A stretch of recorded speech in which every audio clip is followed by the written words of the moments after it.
Zion Canyon is one of the many spectacular canyons carved out of the Colorado Plateau. Though it is in a desert, water carved this land, removing material over the millennia, cutting deep through the sandstone.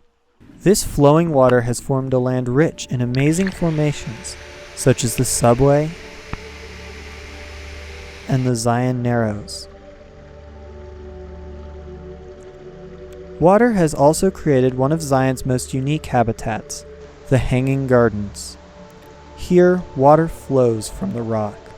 When rain falls on the high desert plateau, it percolates down through the porous rock. Eventually, it reaches a more dense layer of rock and must flow horizontally. These underground aquifers then may flow right out of the rock if a canyon has been cut through its path. These springs mean that it is always wet, and so water-loving plants can gain a foothold here. Algae covers the entire rock face, growing where plants cannot attach, while shooting stars and columbine flower from cracks in the rock, forming magical Lilliputian gardens along with more primitive plants such as ferns and moss.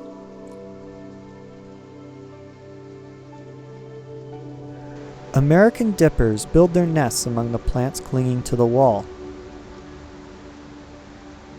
All of this moisture allows for a wide array of specialized invertebrates, as well as visitors to come in for a drink. Ripple bugs skitter about. This one runs away from an interloping ant. Larvae graze in the flowing water.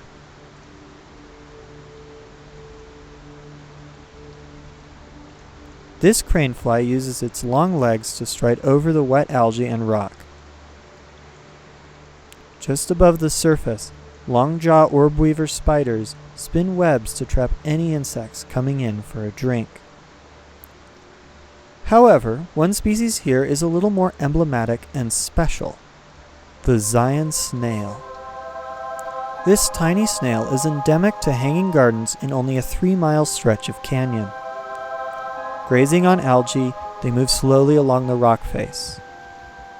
Its foot is unusually large, giving it more powerful suction in this vertical habitat with flowing water.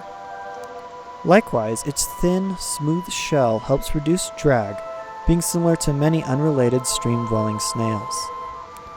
Usually specimens encountered are very small, only the size of a pinhead, but some get to grow a bit larger, though still smaller than a kernal of corn.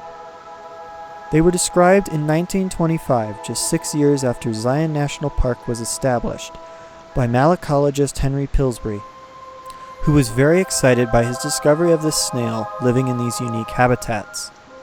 The Zion snail illustrates how an entire unknown species can be protected because its range is inside a protected area, and how in a larger-than-life landscape like Zion, it can be a unique experience to spend a little time closely exploring a minute ecosystem like these hanging gardens.